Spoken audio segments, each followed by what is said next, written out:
हां, मी मागच्या व्हिडिओमध्ये दाखवलं होतं, मागाशीच काढला व्हिडिओ. त्यात दाखवलं होतं अशी परिस्थिती आल्यावर घाबरायचं नाही, लाजायचं नाही.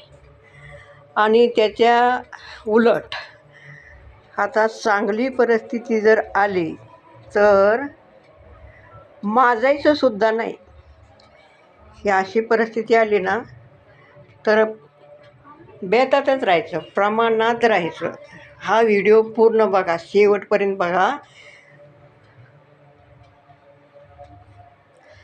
तर किती जरी श्रीमंती आली तरी माजायचं नाही.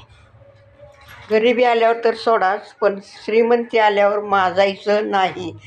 हा सगळं बघा, आमच्या शेजारचं घर आहे, माझं अजून नाही घर असं. तर असं हे सगळं व्यवस्थित झालं ना तर फक्त